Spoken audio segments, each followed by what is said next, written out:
Okay, hello everybody, and welcome back to the Popular Music Books in Process, which is a joint project of the Pop Conference, IASPM US, and the Journal of Popular Music Studies. I'm Francesca Royster, and I'm excited to welcome you all on the behalf of our co-organizers, Kimberly Mack, who will also be talking today, Gus Stadler, Eric Weisbard, and Carl Wilson. So today, well, first of all, I can tell you a little bit about our what we have had in the past. You can find the whole calendar, past and present and future, on the IASPM website under the Journal of Popular Music Studies tab, and you can also get on the mailing list by contacting Eric Weisbard. And also you can catch up on the videos of all of our past sessions, including Christine Capitola's and Lauren Kramer's talk on Black Sonic feminists from our last session on Eric's YouTube channel. So our next session is on June 12th. We'll be hearing from Janet Borgerson and Jonathan Schroeder on their new book, Design for Success, a book on mid-century instructional records, and it should be really exciting and cool. But today we are so excited to welcome Kimberly Mack and Laina Dawes, and they're going to be discussing Kim's new book from the 33 1/3 series at Bloomsbury, Time's Up by Living Color. This conversation between Kimberly and Laina Dawes will be focused on the iconic Black rock band Living Color's sophomore effort, Time's Up. Released in 1990, Time's Up was recorded in the aftermath of the spectacular critical success of their debut album, Vivid. Given the segregated nature of the record industry during the 1980s, with artists tethered to strict race-based musical categories and the resistance Black rockers sometimes faced from both white rock audiences and skeptics in the Black community, Living Color's success was entirely unexpected. After succeeding beyond what anyone predicted and evolving away from the need to conform to sonic expectations of critics and fans or chasing commercial success, their next release in 1990 reflected significant creative growth. Time's Up is a musical and lyrical triumph, incorporating distinct forms and styles of music and featuring inspired collaborations with artists as varied as Little Richard, Queen Latifah, Maceo Parker, and Mick Jagger. Kimberly will share part of her third chapter, Pride, Rock and Roll, Living Color, and Me, which uses memoir to explore her experience of growing up in Brooklyn, New York as a Black girl loving rock, but feeling like the music was not for her. And this is going to be just like a really powerful conversation. I'll tell you a little bit about Kimberly. She's an associate professor of African American literature and culture at the University of Toledo. Her new book, Living Color's Time's Up, is part of Bloomsbury's 33 1/3 books series. She is also the author of the very recent fictional blues, Narrative Self-Invention from Bessie Smith to Jack White, which won the 2021 College English Association's Ohio's Nancy Dasher Award. Kimberly is also writing another book tentatively titled The Untold History of American Rock Criticism, about the BIPOC and white women writers who helped develop American rock criticism and journalism during the 1960s and 1970s. Kimberly holds a PhD in English from UCLA and an MFA in creative writing from Antioch University, Los Angeles, and her work has appeared in African American Review, Popular Music and Society, Journal of Popular Music Studies, AMP, American Music Perspectives, Long Reads, No Depression, and elsewhere. Laina Dawes, Kimberly's discussant today, is the John P. Murphy Postdoctoral Fellow at Case Western Reserve University in Cleveland, Ohio. She is the author of What Are You Doing Here? A Black Woman's Life and Liberation in Heavy Metal, which came out from Bazillion Points Books in 2012 and 2020. A lifelong heavy metal fan, her research explores how music listening and performance activities in transgressive subcultures complicate socially manufactured notions concerning race, gender, and class. Her publications have appeared in The Wire, NPR, OK Player, Metal Hammer, and elsewhere. And so now I'm going to turn things over to Laina and Kimberly. Thanks. Okay, thank you so much, Francesca, for that introduction. Thank you all for coming. Thank you to Laina for agreeing to be my conversation partner. So today, I'm going to talk about my new book, and I just want to say a couple things about it, and a couple things about me for those of you who don't really know what I do. And then I'm going to focus on just a little bit 3, read a couple of sections from it, and then we'll just start talking and we'll just have a conversation, Laina and I. Okay, so for Time's Up, I interviewed all of the current members of Living Color, as well as ex-member Muzz Skillings, and I also spoke to various members of the record's production crew. And then I also had a chance to interview the late legendary cultural critic Greg Tate. And this book does a lot of things. It's a short book, but it covers a lot of different modes and a lot of different genres of writing. So it includes a mix of biography, oral, memoir, and cultural criticism. And then my work in the big picture, my research and writing is multidisciplinary and interdisciplinary, focusing on the 20th and 21st century African-American literature and American popular music. And I'm specifically interested in how people, fictional and real, use narratives, stories and storytelling to reclaim and assert power and agency. And I am particularly interested in Black people's stories and how they shift fictive ideas that circulate in American culture about popular music and the artists who create these works. So Living Color emerged at the end of the 1980s. Their 1988 release, Vivid, was eventually certified double platinum and reached number 6 on the US Billboard 200 chart. The single Cult of Personality made it to number 13 on the Billboard Hot 100 chart and number 9 on the Billboard Mainstream Rock Airplay chart. Cult of Personality won a Grammy for Best Hard Rock Performance.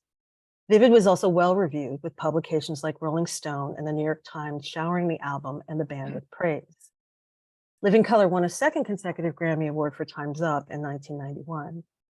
And as Francesca noted in the intro, this was a band where none of this was expected because of the segregated nature of the music industry at the time, particularly around genres of rock and rock radio as well. So this band accomplished all of that in an industry that was indifferent to rock artists that looked like them, until somebody decided eventually that there was money to be made. Okay, so now I'm just going to go ahead and shift to sharing some of the personal narrative in my book. And as Francesca mentioned, this is an excerpt from chapter 3. So I'm going to read that and then another section, and then we'll talk. Okay. It was late Sunday afternoon in 1978, and I was 9. I sat in my Bed-Stuy Brooklyn kitchen, watching the large, battered stainless steel pot as it heated up on our equally battered and now yellow with time stove. I eyed my grandmother, still dressed in her church clothes, while she stood watch nearby. She glanced at me, and I looked back uneasily. And then I quickly returned my focus to the blue flame that reached up and up, ever closer to the sides of the pot. I had never seen the burner set so high. Kimberly, be careful with the burner, keep it low, my mom would always tell me. My grandmother was humming to herself, which she often did, especially after church. I didn't recognize the song, but the words Lord and Jesus stood out. My mother was in our bedroom, having been chased there by my grandmother just minutes before.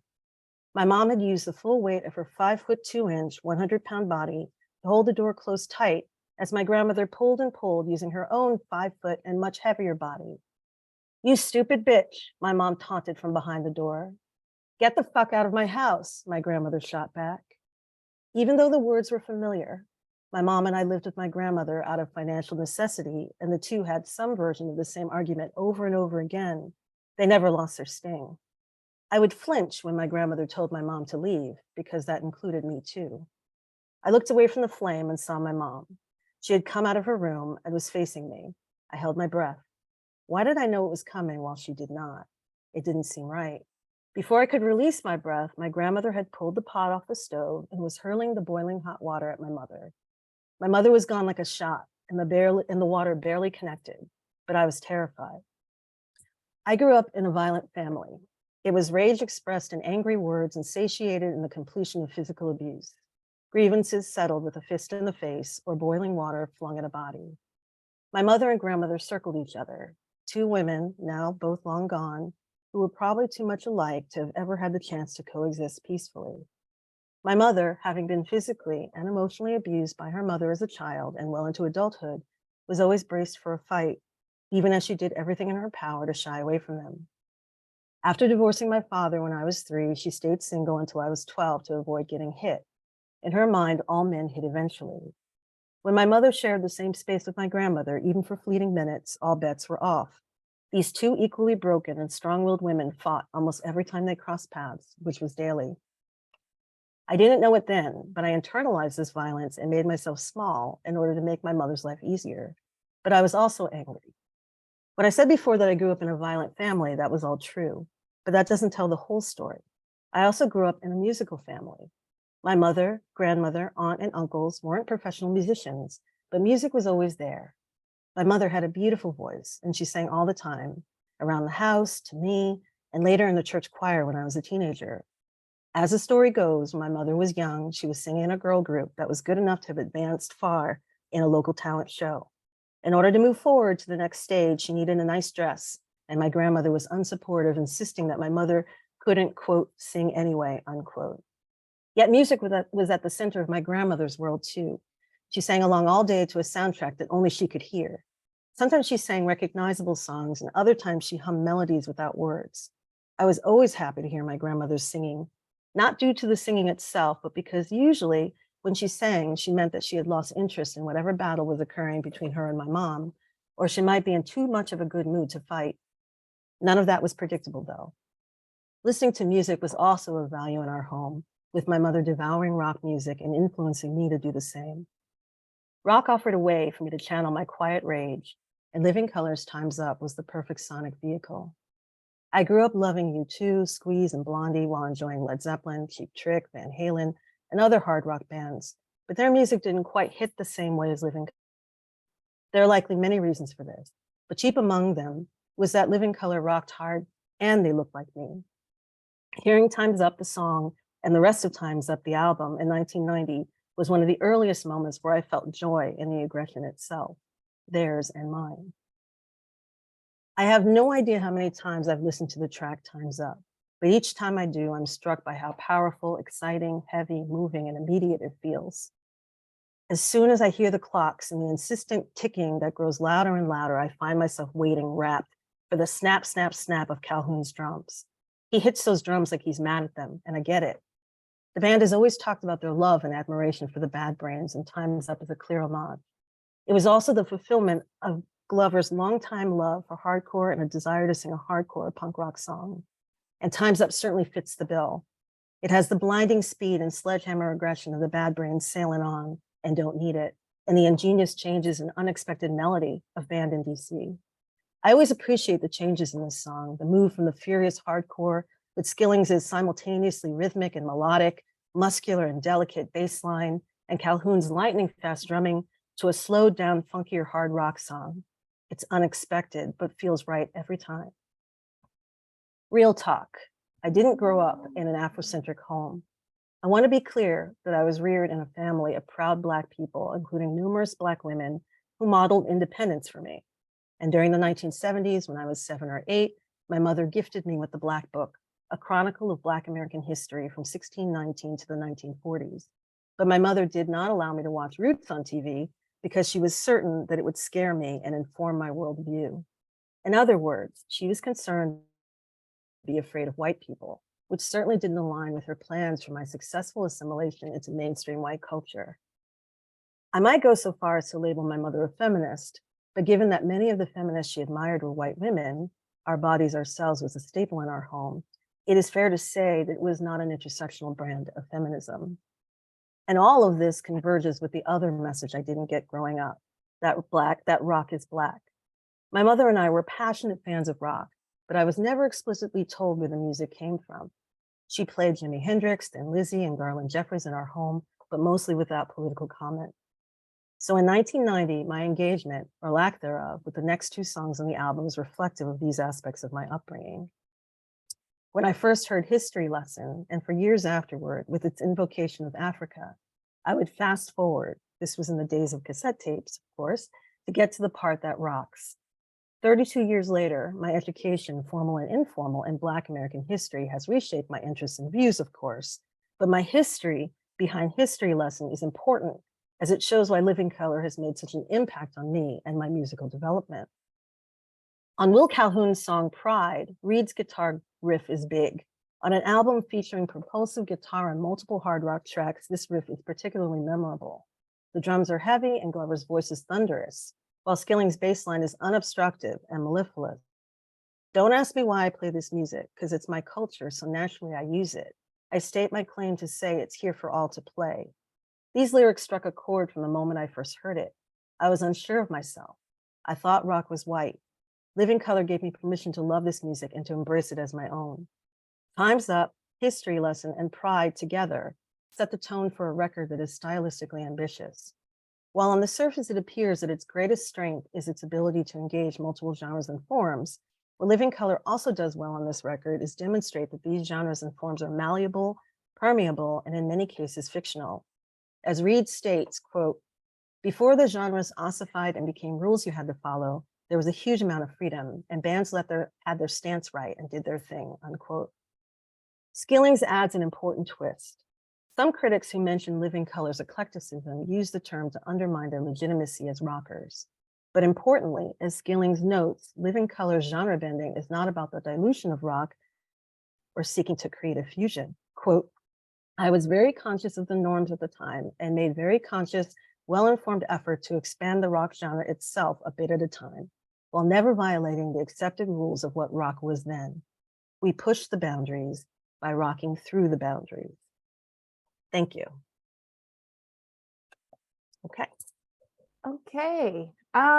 Okay. You know, Kim, I was thinking about your use of fiction. And I wanted to kind of ask you, start off this conversation trying to blend your work and the writings that you have previously done with this book in relation to using the term fiction. And I was wondering if in relation to Living Color, especially in the passage that you just wrote, what did you mean by fiction in terms of their music and what they were and what Living Color was creating on this album, Time's Up? Yeah, so when I'm talking about fiction, what I'm really referring to is, the ways in which these genre categories were being approached, particularly at this time. It's just really important to remember when they emerged in the late 80s. In the 1980s, just rock radio was white. The music industry really put bands into categories. And if you were a Black band who had any interest in playing rock, you were going to have an uphill battle. And Living Color had an absolute uphill battle. I think a lot of people know the story about Mick Jagger going to hear them play and then producing their demo and all of that. And I think people think that, he did that and then immediately they were signed, but they still had difficulty being signed because, this fiction about rock, being white was so entrenched that, that it was not easy for this band to be taken seriously as a rock group, even though obviously, clearly, sonically, they were a rock band. So yeah, when I'm talking about genre and fiction, I'm also just talking about what I think most people on the phone on this call, the Zoom call, knows about, the historical fictions around genres and going all the way back to race labels and hillbilly record labels and this idea of music that sounds, sonically more or less the same, but being marketed to different demographics. And so if you were white and you were playing a particular kind of music that may have resembled what someone might think of as a blues, you were going to be marketed on the hillbilly label to white people, and Black people were going to be marketed on the race labels to Black people. And these fictional categories, of course, played a very big role in how the industry continued to be to continue to work and continues to work. And of course, with rock and roll, originally had Black folks like Chuck Berry and Little Richard and Laverne Baker and other people in the forefront. And then at some point it became rock, and a similar thing occurred where if you had, as Marine Man and other people have talked about, if you had a Black group who had electric guitar that if you just closed your eyes and listened sounded very much like rock, they would be labeled funk in the 1970s. And a band that sounds similarly would be labeled rock that was white. So, these categories, even though they were fictional and really stories, they were successful fictions and worked so well that when Living Color emerged in the late 80s, it wasn't just the record industry that had doubts. There were also Black people who had internalized this idea that rock was white. And as I said, as a child, I thought it was too.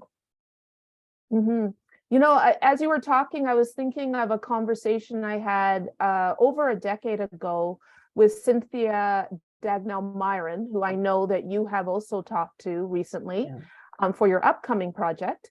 And she said to me about, this, one of the interesting things about rock and roll is also the migration patterns of African Americans who migrated from the South to northern cities. And so while they might have listened to early rock like Little Richard, Chuck Berry in their homes in the South, when they migrated to the North, there was also a reluctance for young African Americans by their parents to stop listening to rock and roll music because they felt that there was, in terms of respectability politics. So if white people were to hear Black kids listening to, Bo Diddley or Little Richard, they would think negatively of them because this was the up-tempo beats with some provocative, Little Richard was very provocative, and they were afraid of what whites would think if they found that they were listening to the early origins of rock and roll music. So, and I guess I was just thinking about that in terms of respectability, because Living Color also had to kind of deal with that too, right? In relation to, while they were doing music that was not coded as quote unquote Black music, especially in the 80s and the 90s, there was a respectability politics in relation to the scene that they that cultivated around them with the Black Rock Coalition in New York City. And you mentioned that a little bit in the book in terms of the relationship with the Black Rock Coalition, which was, for people in New York City at that time, was really hot. I mean, in Toronto and Canada in the 90s, I heard about them. Can you talk a little bit about kind of what were some of the issues that you felt, especially as a kid, that you felt kind of separated yourself from, or some of the reluctance that came along with being a young Black person, getting into or listening to punk and listening to rock and some of the other music that you kind of grew up on and that you were drawn to as a young adult? Yeah, I mean, it's interesting. I think in some ways I was a bit of a unique case in the sense that I wasn't discovering this music through an older sibling or friends at school, but it was my mother, so there really wasn't that. I didn't have that same kind of situation of, okay, is my mother going to approve? Is my mother going to tell me to turn the music down or whatever? She was the one who was blasting the music at absurd volumes and really didn't care what anyone thought about the music she was playing. She didn't care one bit. I was the one who was a little more shy about, not so much in the home, except I didn't like to play it too loud, because then I would worry that my neighbors might hear, and I worried that I might be judged, that they might think, something was wrong with this little Black girl listening to, Devo or whatever. But yeah, my mom didn't have any such problems or concerns. So I think that it's a little bit different in the sense that it's not like I was coming out of a home situation where it was not respectable to listen to rock, or it was, or I was worried about the white gaze from that perspective. That wasn't it at all. It was more about feeling like this was some, beautiful, wonderful, utopia or incredible scene that I loved, and I loved kind of being a guest in, but I didn't feel like I actually could live there, stay there, be fully embraced there. I just didn't feel like it was mine. So, I'm not sure if that fully answers your question. Yeah, and just to kind of follow up on the section of the book that you've just read from, in terms of the relationship with your mother, and your later on in the book you talk about going to shows with her. Seeing Van Halen was one that stood out for me. But one of the interesting things is the word that you use in terms of violence. And I was wondering if you saw the correlation between the sonic violence of hard rock or harder music and experiencing violence growing up in the home. But on the other hand, you also cherish the violence that came through Living Color, because it made you feel, did it make you feel stronger in terms of listening to, specifically Time's Up? But it's just, there's three different definitions of violence happening here, and they all seem to correlate with each other. But on the other hand, in terms of your personal experience, they're kind of also refracting from each other. Yeah, no, that's absolutely, all of that is right and good and great question. Yeah, so for sure, I think later, and this is one of the reasons why Time's Up is a really important record to me, and this is why I chose Time's Up, because I liked Vivid. I liked Cult of Personality. That song was everywhere. I thought it was a good song. I saw the band on Showtime at the Apollo. I loved just knowing that they were in the world.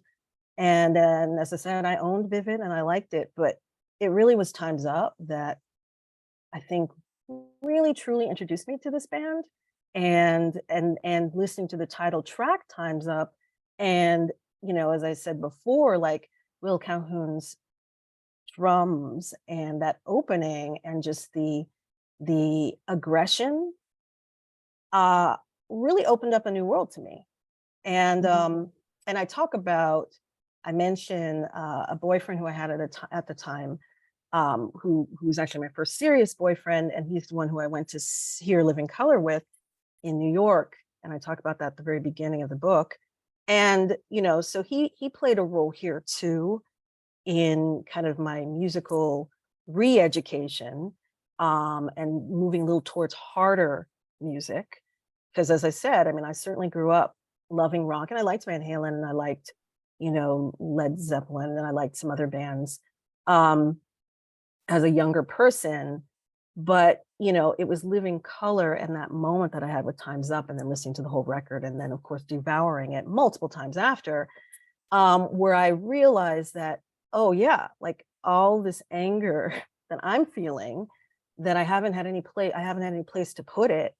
It almost, resolves itself temporarily. I mean, it comes back again, but it's like as I listen to the song, it's like it provides just a really important outlet and release from my own feelings, which, you know, when I was a child and a smaller child, you know, I couldn't do that. Rock still did that for me, you know, and it was the stories and it was, you know, and it was certainly some of the music, but in terms of the anger and the aggression and that violence, it did give me just a way to just almost, even if I wasn't literally screaming it out, but it gave me a way to scream it out, which was really important. It was really, really important. And then really after around that time, I got into a lot of other kind of heavier bands. So yeah. Yeah. Now I wanted to just talk about the structure of the book, because for you know, in the 33 and the third series, you know, while the kind of the philosophy is very similar in relation to you are writing about a specific album. One thing that I really loved about your book was how you structured it. And the most interesting thing to me, I wouldn't say interesting, but the most important thing is the oral history that you do with the band and with the people surrounding the band. So, you know, Corey Glover's vocal coach, for instance, and you've got all these people who are talking about you know, the making of the album and also what they were thinking, you know, what pedals was Vernon using. And I thought that it was very interesting and illuminating because, you know, you've got the band members talking about the making of the album. But I thought it was also really important in relation to Black rock artists in general, because you have provided a voice for people that in the mainstream music publications often are ignored. So this is, you're allowing, you know, the band to really tell you what was happening. And then in another section of the book, you are doing your own kind of critique of the album, track by track. So I know I feel like I'm being long-winded here, but basically what decisions were you making when you were putting this book together in terms of its structure? And of course, you've got a very powerful memoir section too, which you read from today. So basically, what were you thinking in terms of putting together kind of 3 different structures into one book and then have it work out so seamlessly? Well, thank you for that. And I think the operative question is, what was I thinking? Yeah, it's a lot. And I think I've said this before, but this was out of anything I've ever written before, this was the most difficult thing I've ever written. And it's a short book. I think you know, there's supposed to be 33,000 words, and I think this is closer to like 34 and a half or something. But you know, that's not anywhere near as long as the first book I wrote.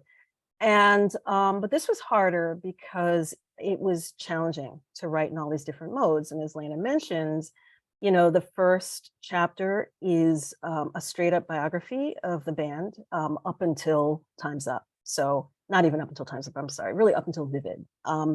So it's, you know, it's just a straight biography that kind of gives you a background on who these people are, which I think is important because there isn't a biography on them. And then the second chapter is an oral history, and it's the longest one. It's about 40 pages long. And yeah, I talked to all the members of Living Color, Muzz Skillings, Greg Tate, the producer, the engineer, Corey's vocal coach, and Vernon's guitar tech, and who's like a high school friend. So it was really helpful, yeah, to get all of their perspectives. The third chapter's personal narrative. The fourth chapter, I have the critics. So that's another voice that I really wanted to get in there. And it's all about the critical reception. And then the fifth chapter is about, you know, the commercial life of the record and, you know, a conversation about why it didn't do as well, or perhaps why it didn't do as well commercially as Vivid did. And then a conversation about legacy. So that's a lot of different modes. And the the book that I wrote is the book that I pitched to 33 and a third. And, you know, I didn't deviate at all. So what I said I was going to write is what I wrote. And, you know, I wasn't sure if it would make sense to them, but it did. And I think the decisions I made really, again, came down to wanting to have a lot of different voices here and wanting to come at this record from a lot of different angles. And I also just knew, I was trying to think about what I would want to read also. You know, I would want to know about, you know, Corey's voice, because Corey has a tremendous voice. And I think he has historically kind of made it seem like it's effortless, but actually he's put a lot of work into his voice. And you know, and I would want to know more about Vernon's pedals, you know, I want to know. So that felt important to me. And also just really thinking about this band's impact and legacy. So yeah, I just wanted to have a conversation about this record from a lot of different perspectives. And, you know, in terms of having it all come together, I think perhaps, and this is aided perhaps by the introduction and the ending, is just having this through line of it being very personal. This is just a record that means a whole lot to me. And not just because I think it's a great record, which I do, but also just it really is the record that, and this is the band in concert that really did set me on a path towards wanting to learn more about rock music, more about the history, more about the origins, more about Black people's influence on American popular music and American popular culture. And, you know, as I say in the book, really, this band and Greg Tate are two entities that had a really strong influence on my becoming a music writer. So yeah, so I think that that's a strain that or an undercurrent that runs through, or at least I hope it does. Yeah, well, it's also, you know, it's also really interesting to be talking about Time's Up in the current social and political climate that we're in today, in relation to messages and even just empowerment or encouragement that you can hear on this particular album. One of the things that stood out to me, and personally, is because I think I'm personally interested in this, but I'm glad that you raised this in your book. Was when you were talking about Deborah Harry from Blondie, and so you mentioned that you know, how you reflected your positionality as a Black girl against the archetype of the kind of female rock musician, and then you talk about kind of admiring Deborah Harry, and you write that it created a gulf between you and the music that you were listening to because of the othering of your Black body. You know, you're not a white girl, and you're not a blonde white girl. And there was a structure of whiteness that rock represented in the 80s and the 90s.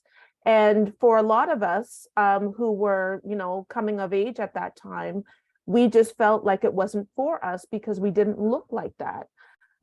So I was wondering if you could go back and think about who you were, you know, if you were 9, 10, 11 years old, or when you first kind of were looking and thinking about these, you know, the images of Deborah Harry, or, you know, who else was out there, Pat Benatar at that time. What would you say to that little girl now? Now that you know, you're a grown woman, you're a mother yourself, what would you say? What would you say to that little girl? Well, so I would say that you don't know the whole story. You know, you think you know, of course you do, but you don't know the whole story, and you will learn many things. You will learn things through, you know, your listening. As your listening matures, you'll learn more things, but also you are going to eventually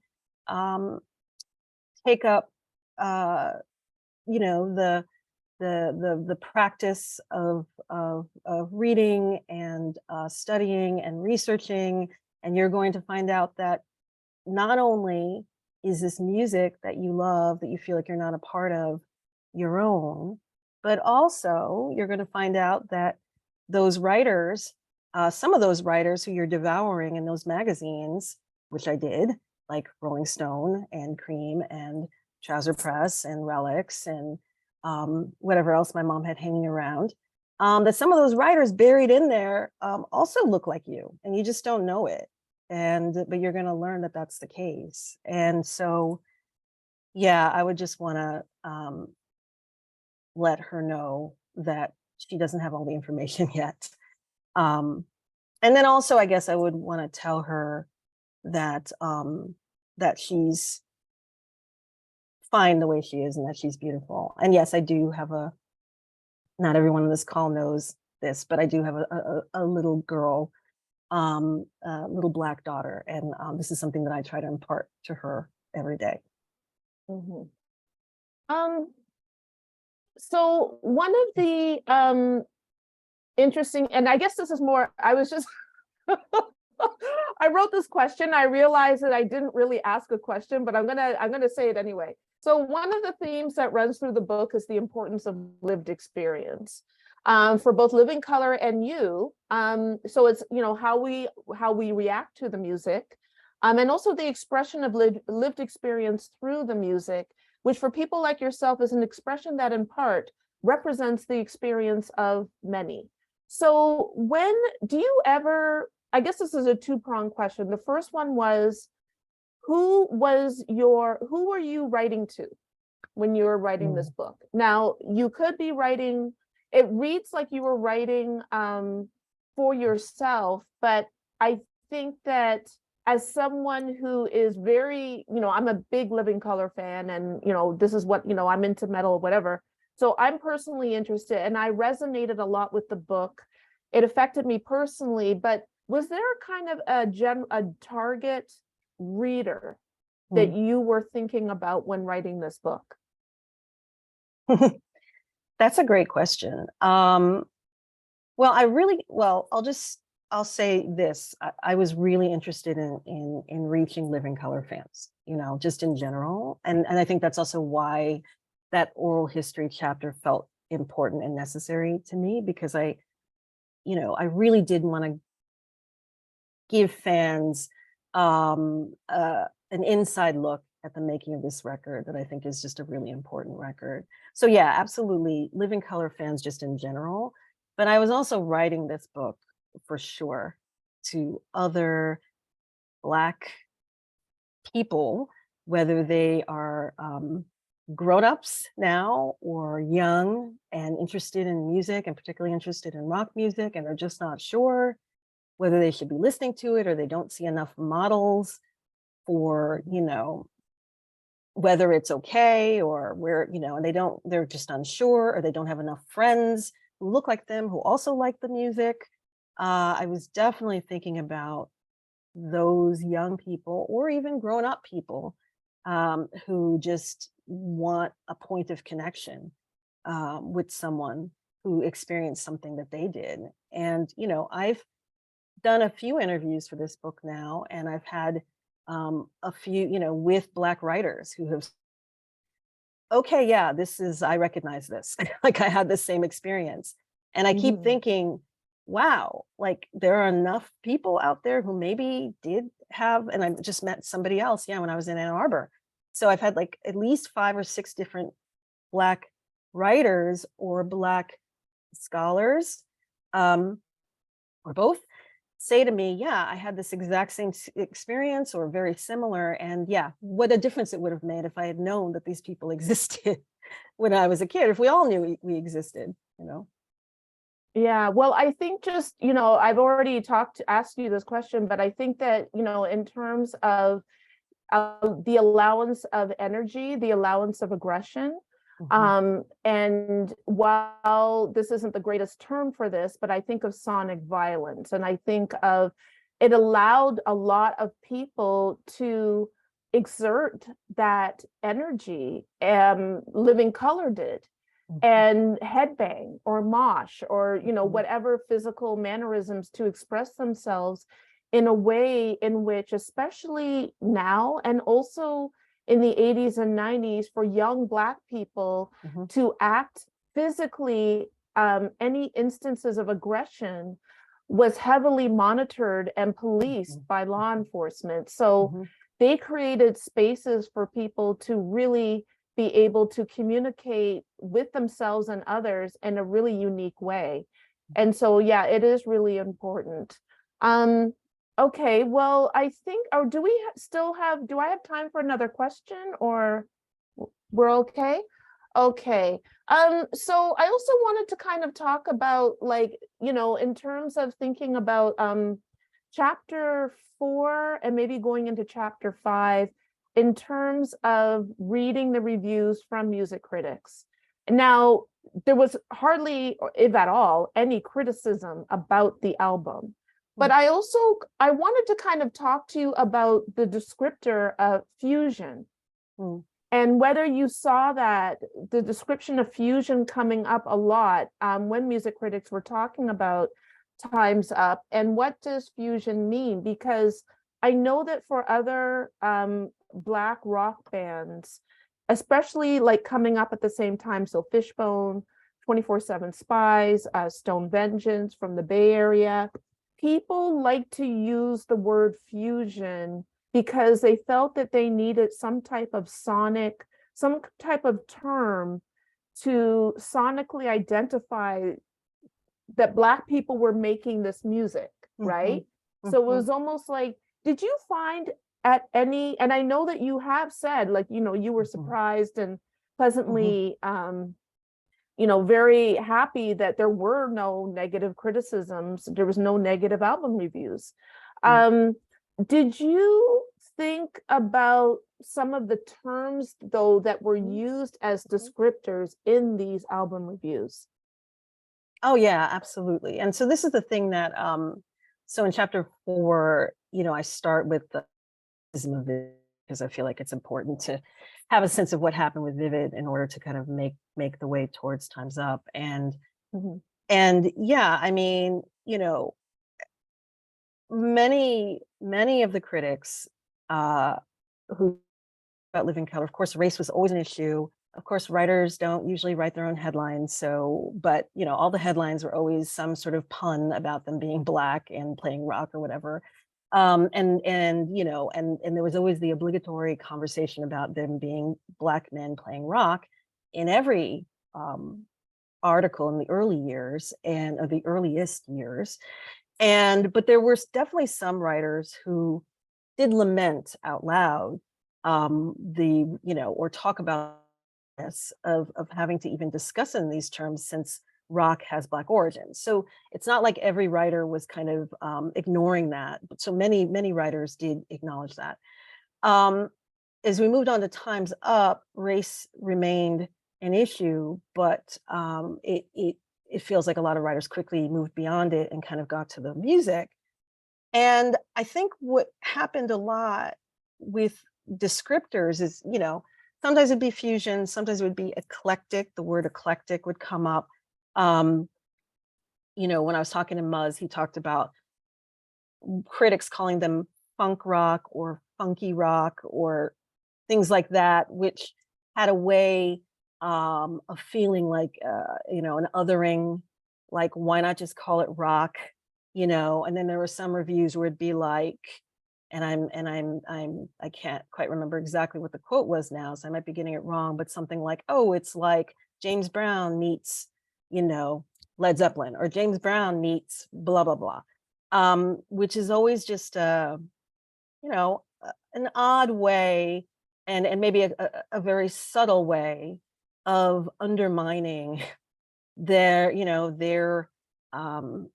legitimacy as just like a rock band, because there are plenty of other rock bands who are white, who have all kinds of influences, their singers try to sound like Corey Glover, and and they're not called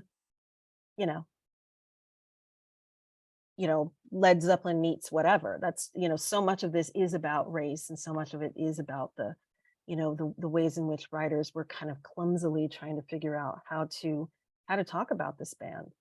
Mhm. Yeah. Yeah, yeah, and I think that I'm hoping that people that read your book will think about what's happening right now. In relation to, we're still struggling, there still is resistance. In relation, I'm thinking of the most recent, the single that T-Pain did of War Pigs, which is an excellent, excellent, excellent cover. Yet it was very, and maybe this leads me to another question, is what was interesting about like talking from contemporary time, when you've got T-Pain, who does a really great Black Sabbath cover. I could not find a Black publication that covered it. No one wrote anything that talked about, you've got this hip hop star who is known for using autotune, yet he just efficiently covered a very classic heavy metal song. And he did it by adding in this kind of Southern Black influence. So generally, I wanted to kind of ask you, in terms of, as two Black women who listen to rock, who grew up on rock, why do you think that there is, and I'm generalizing here, but there is a resistance from Black communities in relation to rock music in general? And when I've seen Living Colour perform, I've seen them play about 3 or 4 times in my life. The 95% of the audience has been white people. So there's still this disconnect that's happening. And I don't, for the life of me, I mean, I've got my ideas, but I'm just kind of wondering, like, what do you think? Or do you think in your travels as a music journalist, have you found that, there is this strange resistance from Black media, Black publications, or even just Black folks, in terms of acknowledging our history in the development of rock and roll music to begin with, but also in supporting contemporary Black rock artists? I mean, that's such a great question. And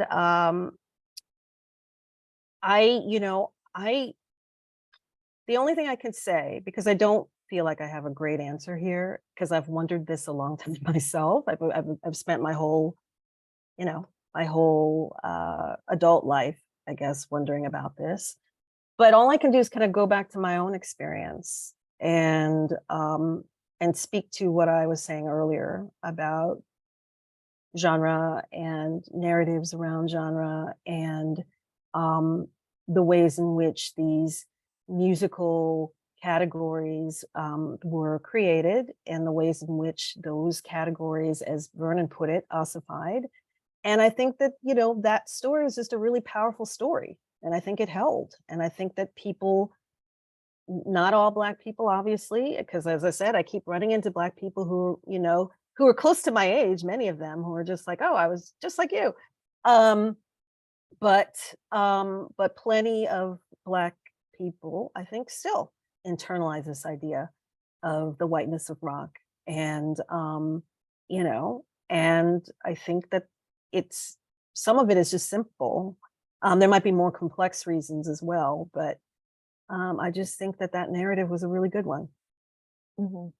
Yeah, and I think that one other thing that you mentioned was in writing about Living Colour, and even through the oral narrative, the oral history that they provided, and when they were talking about Time's Up, was issues of class. In relation to the backgrounds of all of the musicians involved, including ones that who are no longer with Living Colour.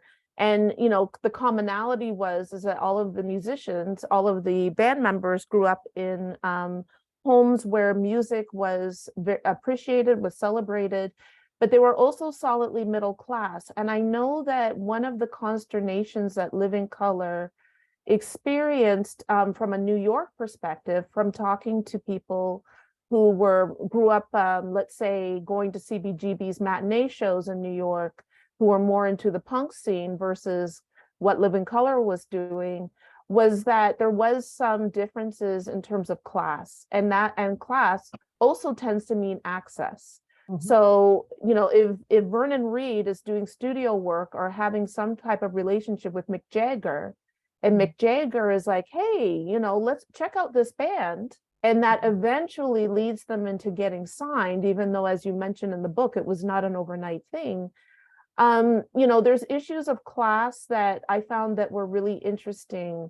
And just, you know, you accent it and you mention it, but I think it's just, I'm hoping that we think about that a little bit more in terms of the categorizations of people who, if you are, you know, if you have that self-esteem from your family, and you are encouraged to make music or to explore music, what that can lead you and what opportunities do you have versus people who don't have some of the opportunities that the members of Living Color did growing up. So, you know, that's kind of a side thing, but it was something that I also got from your book that I thought was interesting, because there has been some criticisms, even in relation to the Black Rock Coalition as an institution. Right. And some of the bands that were able to find a community within the Black Rock Coalition versus those that were not. And some of the reasons that I think could be led back to some class issues in general. Yeah, I should probably step in, Laina, okay. and give Kim a quick chance to respond to what you asked, but then go from that directly into the many questions that have been posed. Okay, no problem. Yeah, thank you for such an amazing job asking. But Kim, did you want to speak to Laina's final point first? Yeah, I'll just say quickly, no, I think that's a fair point. And, you know, two things I'll just say about the music. So yeah, all of the members of Living Color, their backgrounds are really different, and like really different in a lot of ways. But some of the things that they really do share in common is the music and the ways in which they were exposed to music, and not just exposed to music, but exposed to all kinds of music. And as Vernon Reid put it, you know, his parents didn't put any guardrails up around what he could listen to, around what was acceptable to listen to in the home. He was not told that, you know, this is, you know, rock is white boy music. He was never told that.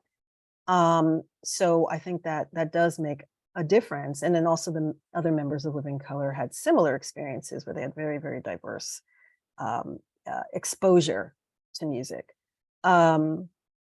And then the other thing I wanted to say about there being middle class is, yeah, I mean, it's true. You know, they all come from middle class backgrounds, and you know, there's a moment in there where I talk a little bit about the overall sort of generational shift that they're a part of. But I think, as came up in the oral history part, I would say that the band had a very clear sense, though, that you know, as all of our identities are intersectional, and you know, they're middle class, they are also Black. So, you know, this is a band who still felt very much like, even after the success of Vivid, that they, you know, could not just rest on their laurels, you know, that they were not, you know, the way it looked to others in terms of their success or the ease of their success. It was not, you know, they still felt very much like they were a working class band. And, you know, and I remember reading, I didn't include this in the book, but, you know, a story that Vernon told once about right around the time of maybe they were on the Stones tour, but they were making or about to make Time's Up. And, you know, they're Vernon signing autographs and simultaneously trying to get a cab in New York and can't get a cab. So, you know, I just want to kind of throw that out there that yes, very much middle class, but still kind of navigating an intersectional identity. Awesome. Well, thank you. And that was a really amazing back and forth y'all have going. We have a bunch of questions. I want to just make sure we get them in there. As Kim, as one of our co-organizers, knows, this sometimes becomes the rushed part of our thing. So folks, ask the questions quick. And Steve Waxman, you're up first.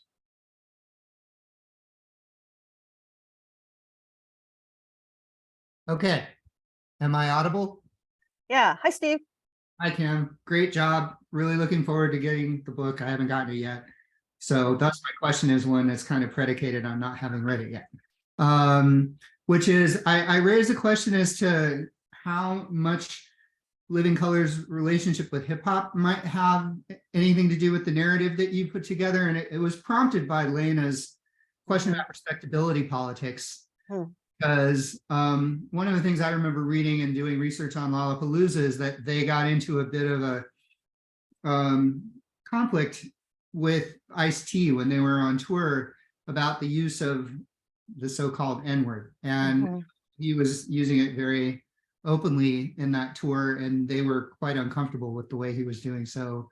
And it seems to me like that is in part an issue of respectability politics and the ways in which different Black artists negotiate, the language they use to discuss their sense of self. So given that tour was kind of right around the time that Time's Up was going on, I was wondering if that entered into the field of vision of what kinds of things you were thinking about for the book.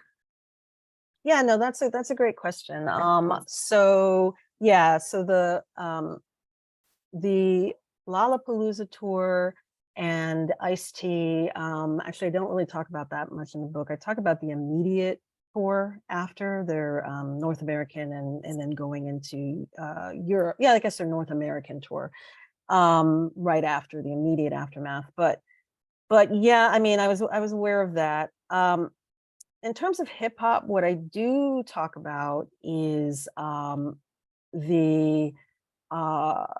like a lot of the kind of the collaborations that happened and, with Queen Latifah and Dougie Fresh and that kind of thing. And, and I've been thinking more and more about and I talk about this also in the book, for me, growing up and coming of age and recognizing, because I came of age right at the time when hip hop was just kind of coming of age.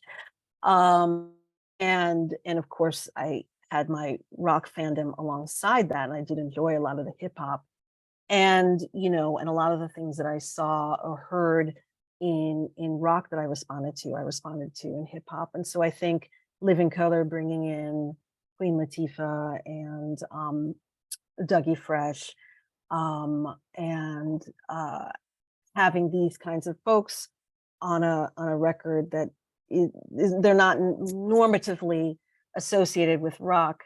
I think that a lot of that was about them making a statement about these kind of synergies or connections, or really a lot of the ways in which hip hop artists are doing similar things that a lot of people appreciate about rock, like speaking truth to power and the aggression and all of that. So yeah, but I don't talk about the Lollapalooza tour. Thanks. A different rock question from Chris Melanphy.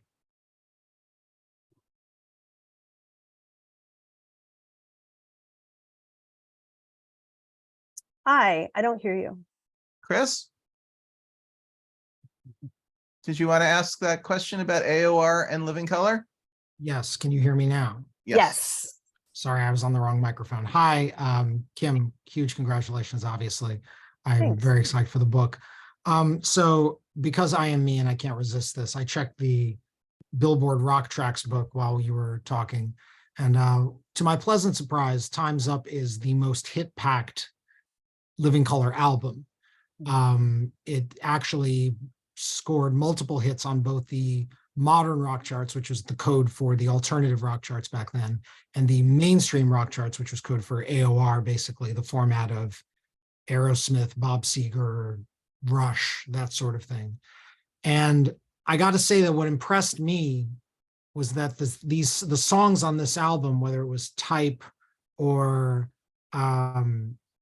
Love Rears Its Ugly Head or Elvis is Dead, that they were scoring not just on the format of Lollapalooza, effectively, but also the format of sort of mainstream and bluntly white rock. And I guess my question is, should I be as impressed by that?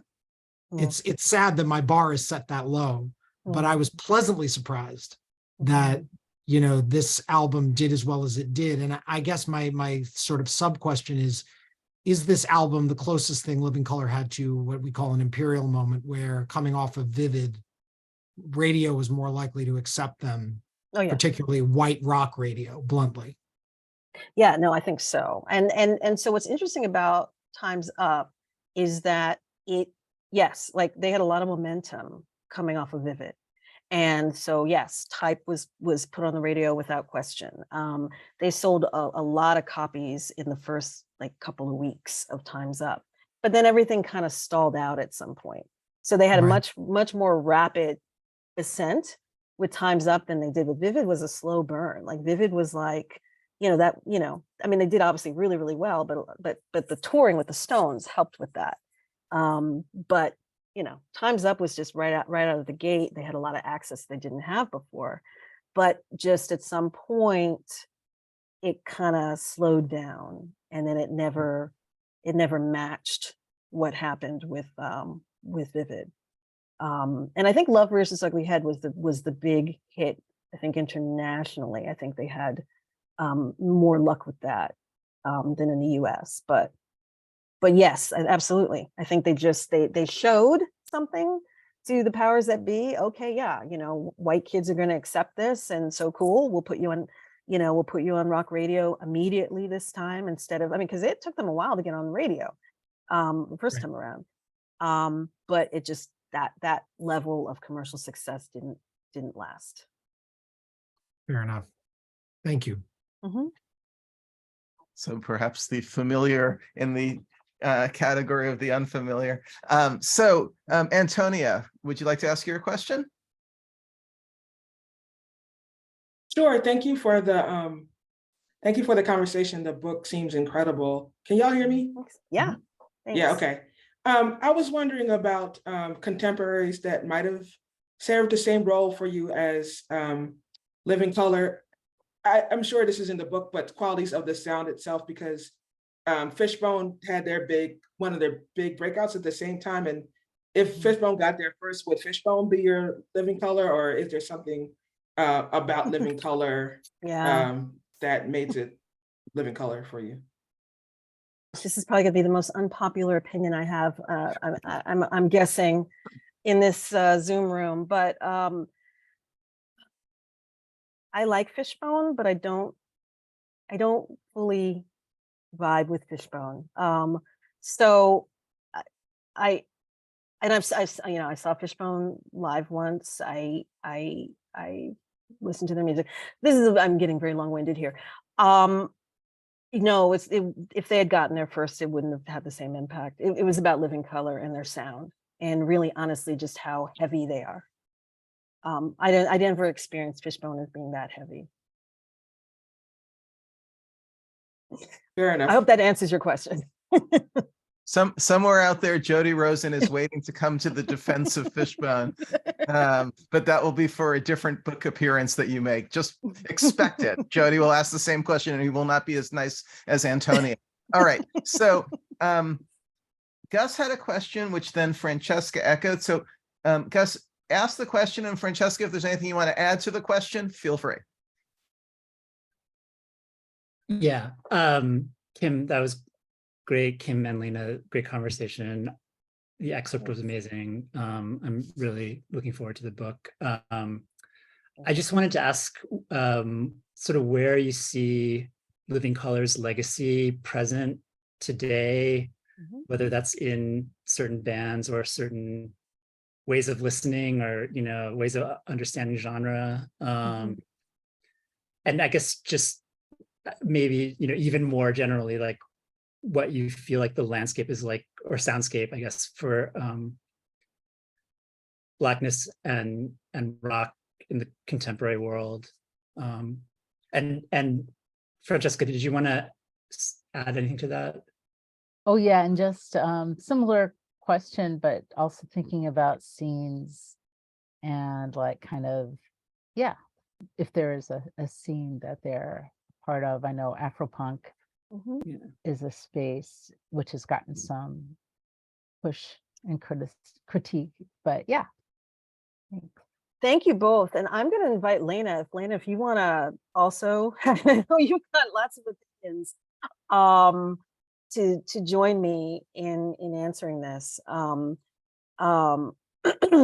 guess I'll just say, and then Laina, I just would love you to speak if you want to. You don't have to, but you know, I feel like I'll answer the first part of your question. I feel like, and I say this in the book, so many people hoped that Living Color would be the catalyst for the floodgates opening, and that there would be, you know, a ton of Black rock bands who would follow.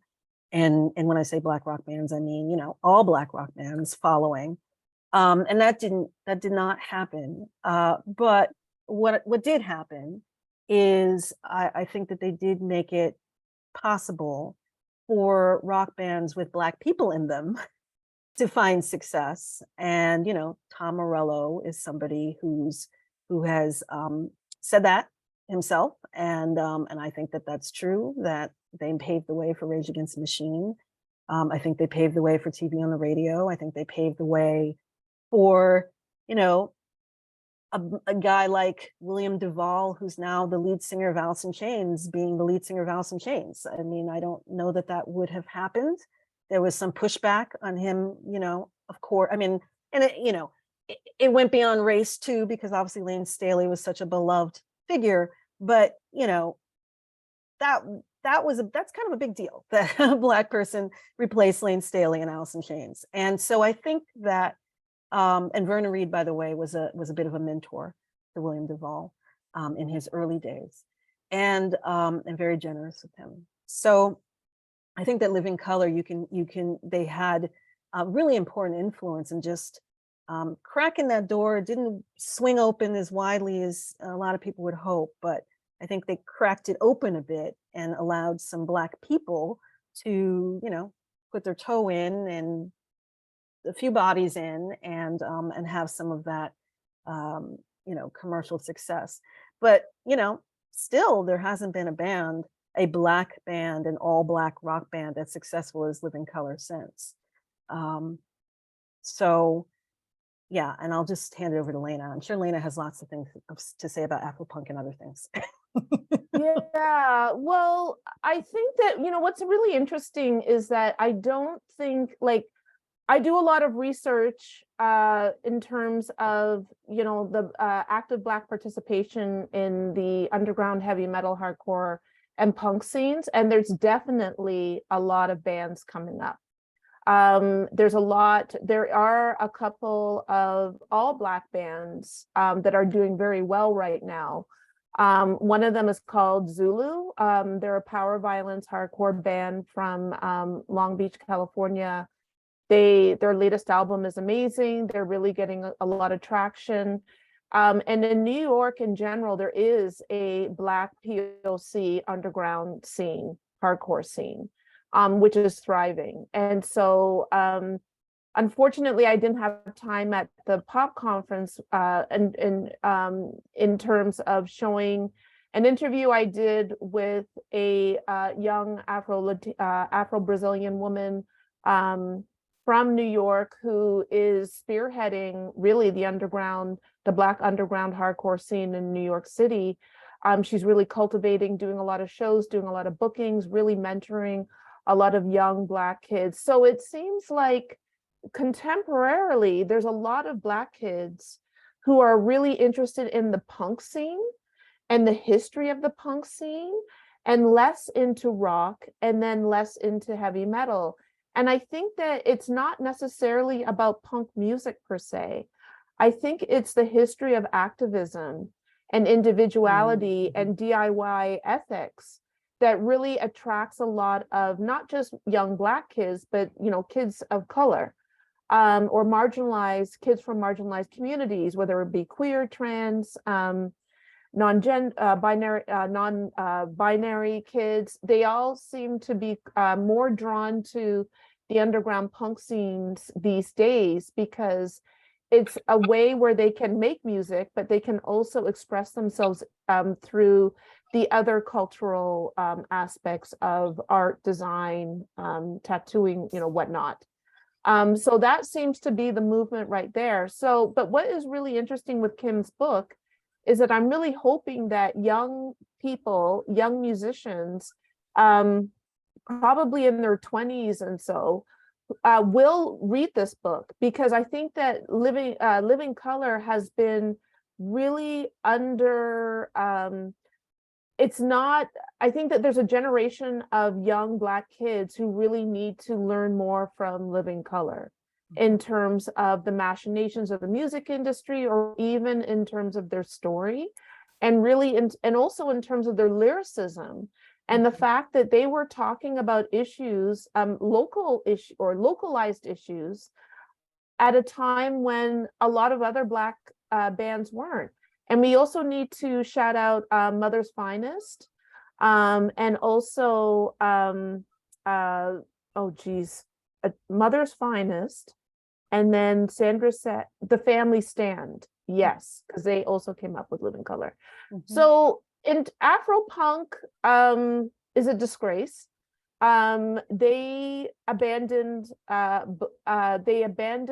lot of young Black musicians that, if they had continued with the original lineup, the roster, in terms of really accentuating Black rock, punk, and hardcore musicians, both local and national, I think you would see more Living Colors today. I think that you would see more all Black rock bands who were signed to major record labels today, even though major record labels are not, exactly provocative right now.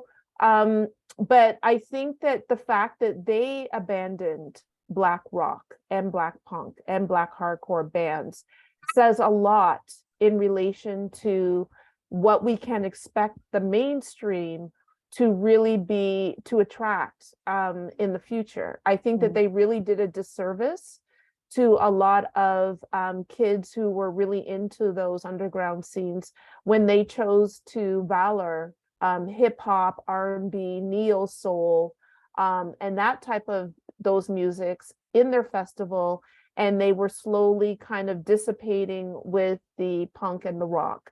So I think that there was a great opportunity, in the early 2000s that was completely lost when Afro-punk changed the artist roster.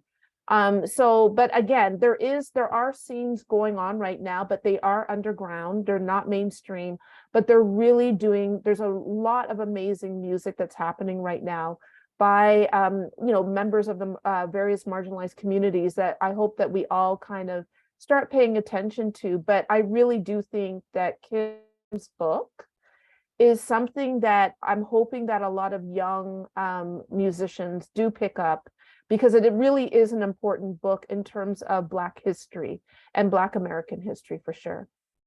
Thank you. We have time for one last question, and I'm going to combine it with something we usually do at the end. The person, Janet Borgeson, who wants to ask the question, will be presenting in our series next, the book Designed for Dancing, How Mid-Century Records Taught America to Dance. So we can look forward to that. But in the meantime, a little quick appearance by Janet to ask a question. Janet? Hi, thanks. And I guess this does have to do with dancing. Kim, I love that you brought up that emotional aspect of like a safe space where, maybe you get in a fight in the dance floor because you push too hard or whatever, but there's a space for the aggression and the emotional release of that physical movement to a certain kind of, pounding bass or pounding drum or a scream or whatever it might be. And you made me think about that. What if Living Color allowed a kind of emotional release, either through the physical movement or just that rush you get when someone makes a certain kind of vocalization? What is the parallel within hip hop or rap? Is there is there a physical movement that can express that in a way? Is it the vocal dexterity? Do you see a parallel in terms of emotional release between that dance floor kind of frenzy and what we can get from hip hop and rap? That's an amazing question. But I have to be transparent and say that, yeah, I came of age with hip hop and I liked a lot of kind of early, and when I say early, I mean like I liked Run DMC, I liked LL Cool J, you know, I'm talking old school stuff. But I'm not by any means a hip hop head. So I'm not sure that I'm the right person to answer that kind of question. I mean, what I can say is, as I was growing up and I was listening to, and I talk about this in the introduction, you know, when I heard Rock Box, that meant a lot to me because there was rock guitar in it. And Eddie Martinez was, you know, there was a video where there was a, you know, a man of color with the rock stance playing the guitar, and he sounded amazing. And the two things fused together. And then when I listened to some of the lyrics, you know, they were angry, and, you know, some of it reminded me of the anger and rock lyrics, and political, and some of the lyrics that I was interested in, especially as I got a little older with rock, were political. But, you know, in terms of that, like rush, I'm not sure hip hop has ever hit me quite the same way that rock has, to be very honest. Yeah, interesting, really interesting. Yeah. Thanks. All right, I will now offer a collective thanks to Kim, to Laina, to all those asking questions, and of course to Vernon Reed, Greg Tate, and Liz Keller. All right, thanks everybody. Thank you all. Thank you all We'll so see much. you again in June.